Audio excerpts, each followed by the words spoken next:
Those of you who may not know, Jesus was a preacher. So the Sermon on the Mount, or the Beatitudes, was probably his biggest chance to speak to a very large crowd that had gathered to hear what he had to say.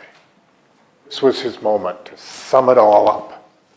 This is what I've been saying all along, he was thinking to himself. This is my chance. This is what he said. And when Jesus saw the crowds, he went up on the mountainside and sat down, began to teach them. He said, "Blessed are the poor in spirit, for theirs is the kingdom of heaven. Blessed are those who mourn, for they will be comforted. Blessed are the meek, for they will inherit the earth. Blessed are those who hunger and thirst for righteousness, for they will be filled. Blessed are the merciful, for they shall be shown mercy. Blessed are the pure in heart, for they will see God. Blessed are the peacemakers, for they will be called the children of God. Blessed are those who are persecuted because of righteousness, for theirs is the kingdom of heaven. Blessed are you when people insult you, persecute you, and falsely say all kinds of evil against you because of me. Rejoice and be glad, because great is your reward in heaven. For in the same way they persecuted the prophets who were before you."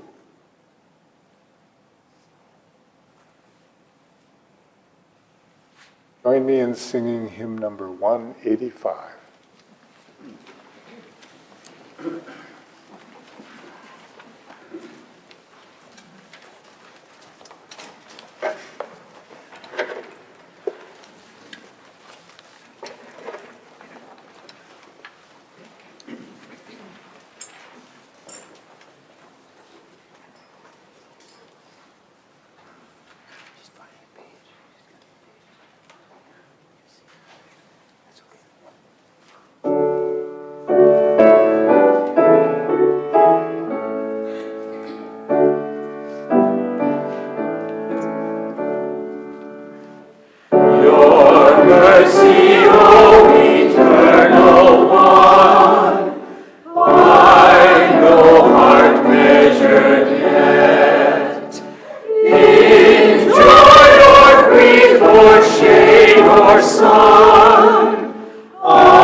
One of the TV programs that Laurel and I watch regularly is Finding Your Roots, a Henry Louis Gates Jr. program on PBS, in which guests learn about their ancestors, both the joys and pains embedded in their DNA. It reminds us of how important the past is in shaping our present and future.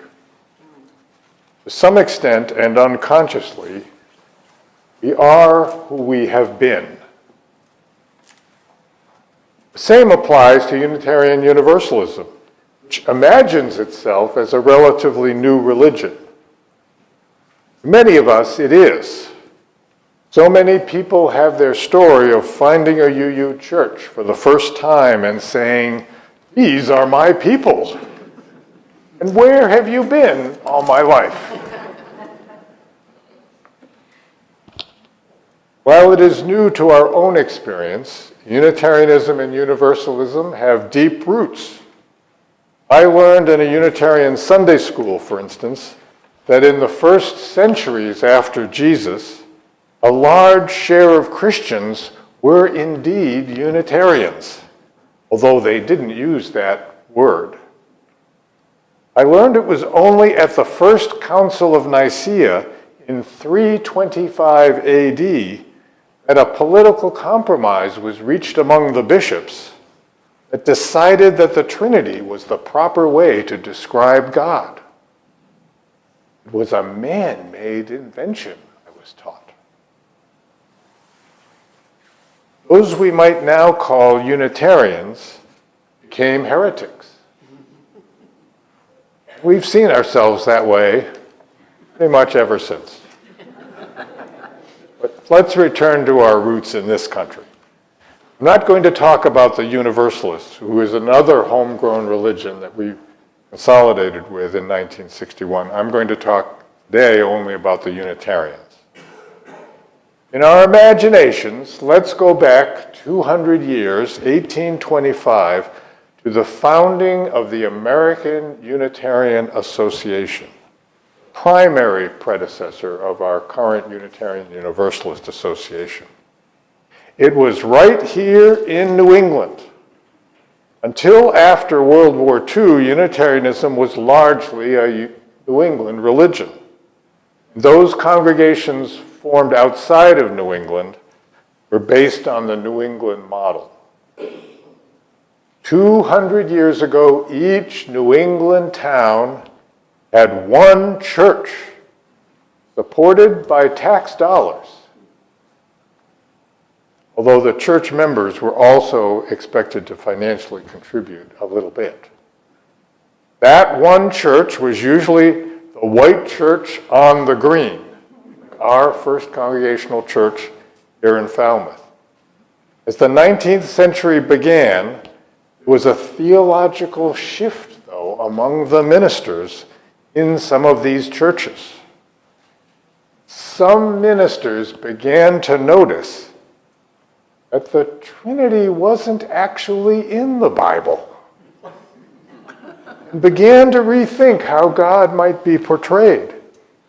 Perhaps the idea of monotheism, a core belief from the Hebrews, meant that Jesus had divine attributes, or perhaps merely prophetic wisdom, but wasn't actually God.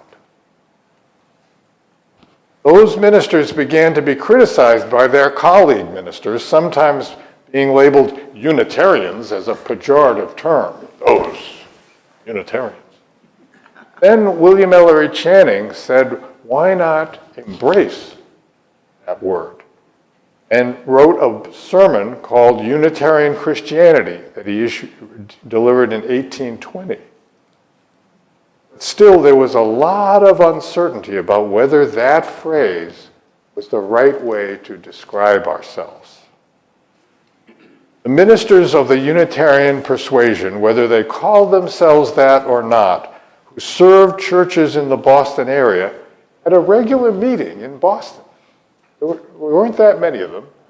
Regular meeting for conversation and peer support, a lot like the men's breakfast we have here. They gathered in the parlor of William Ellery Channing's parsonage on Berry Street in Boston, right where the Bank of America building is now. One of those meetings in 1825, Henry Ware Jr., one of the younger ministers, tepidly wrote this to his colleagues, "It is proposed to form a new association to be called the American Unitarian Society. The chief and ultimate object will be the promotion of pure and undefiled religion." Pure and undefiled religion. "By disseminating the knowledge of it where adequate means of religious instruction are not enjoyed. Secondary good, which will follow from it, is the union of all Unitarian Christians in this country, so that they would become mutually acquainted, and the concentration of their efforts would increase efficiency. The society will embrace all Unitarian Christians in the United States. Its operations would extend themselves throughout the whole country. Those operations would chiefly consist in the publication and distribution of tracts, what we might call blogs or websites, and the support of missionaries." That was it. Those assembled debated whether concentration of efforts violated their individual autonomy. The struggle between community and individualism is in our DNA. But they agreed in the end. They adopted bylaws the next day. The purpose of the American Unitarian Association was described simply as to diffuse the knowledge and promote the interests of pure Christianity. They didn't need to describe what pure Christianity meant because they all fit in the parlor and they all knew. Christianity had made a good start with Jesus, but started going off track when Paul started to tell us not to listen to what Jesus said, but to listen to Paul's use of Jesus to spread Paul's beliefs, which were sometimes consistent with what Paul said, and sometimes not. And then, what's worse, is that Christianity went from being oppositional to the Roman Empire, being embraced by it and a part of that empire. It became co-opted. It was downhill from there. Remember, Jesus did not die for our sins. He died because he was a threat to the empire. Our faith community, this one and all others under the big tent of Unitarian Universalism, have been defining and redefining pure Christianity ever since that initial organization in 1825. Of course, many within our big tent don't like the word Christianity, or other words we might associate with it.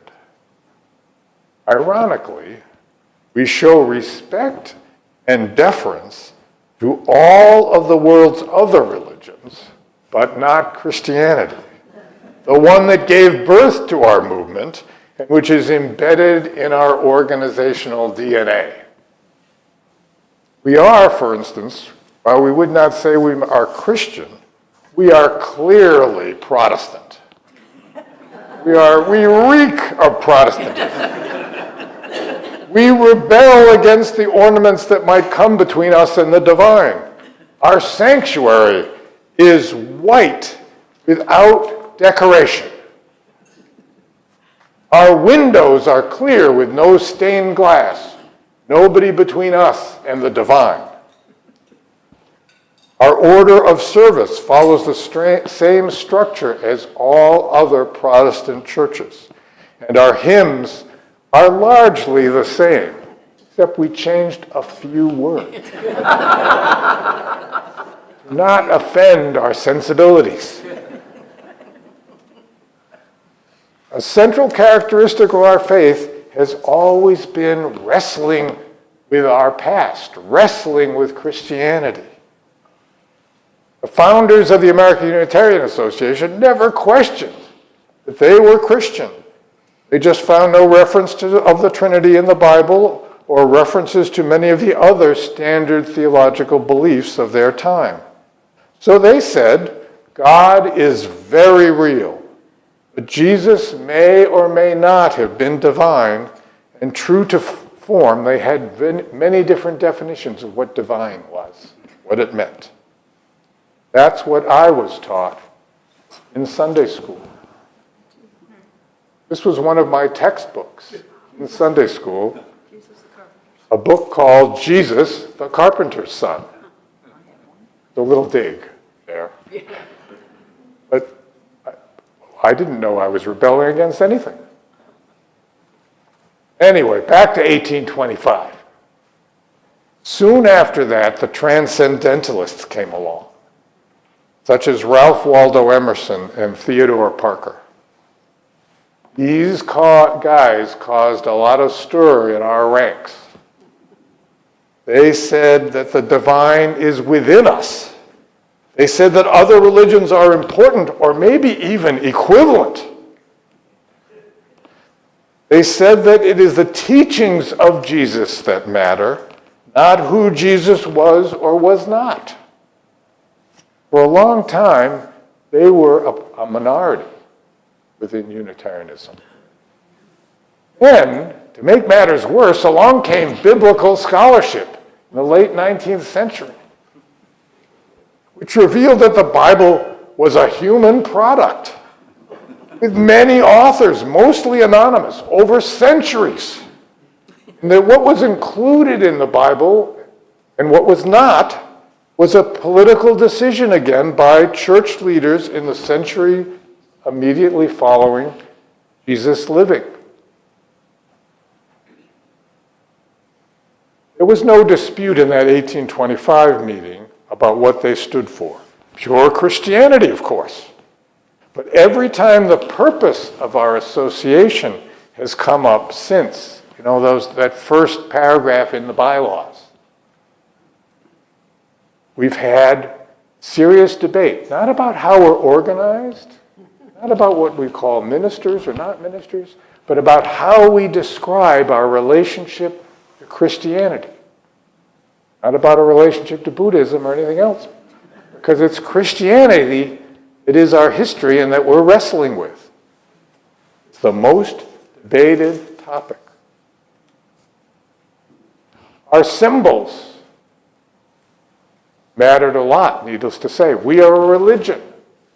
Religion has rituals and it has symbols. Until the 1950s, most New England churches had a cross right here. When you listened to the preacher, you looked up at the cross, symbolizing our commitment to the Christian tradition. None of those ministers thought Jesus was God, but the cross was there. But in the 1950s, a negative reaction to Christianity took hold, and the crosses came down. In a fellowship like ours, founded in the late 1950s, the crosses never went up. It was never discussed, I'm sure. But we longed for symbols. The cross came down. But what now? We've got to have something, a symbol, something. Many churches, like our colleague church in Barnstable, and many, many others, put up symbols of all the world's religions. They put up 8 different symbols in the back. Thinking that covered it. All set. But saying that you respect all religions doesn't really say what your religion is. It just doesn't. So that didn't last. Slowly, the flaming chalice emerged. When I was growing up in Unitarian Universalism, there was no chalice in our churches. But our yearning for meaning could not be denied. There was never any denominational decision that the chalice would be our symbol. No vote anywhere. Or that it would appear in front of church sanctuaries. But it took hold of us. And here it is. Almost every Unitarian Universalist church everywhere has a chalice here. Back to pure Christianity. Pure Christianity meant to our founders, and should mean to us today, the actual teachings of Jesus as we know them to be. Not teachings about him, but what he actually said and did. What Jesus said was really radical. In fact, C.S. Lewis, in asserting that Jesus was indeed God, said he must be God because no human would have dared to say what Jesus said. Of course, for you skeptics out there, we don't know for sure what Jesus said or did. The New Testament is a human document written by humans for humans and changed by humans over time. But what is remarkable about the Gospels is that the themes of Jesus are remarkably consistent. They vary, but the core themes are just consistent and believable throughout.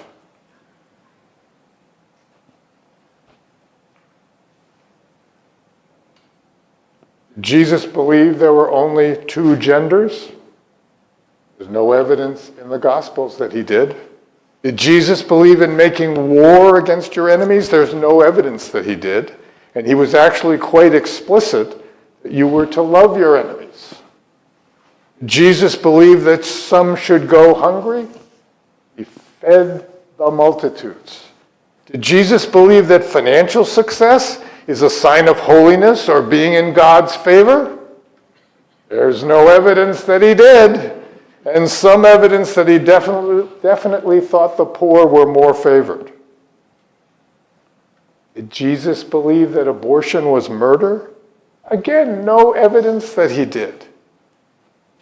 As Reverend and Senator Raphael Warnock observed, as a pastor, I think Jesus is the biggest victim of identity theft in the country.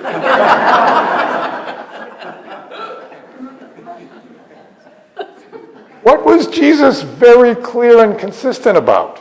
He was very clear in the Sermon on the Mount that I read earlier. Those points were reiterated over and over again in both his sermons and those pesky parables. That message was pure Christianity. Enemies? Love them. Violence? Denounce it. Renounce it. Money? Share it. Foreigners? Welcome them. Sinners? Forgive them. Give up all your possessions and follow me. Do unto others as you would have others do to you. That is pure Christianity.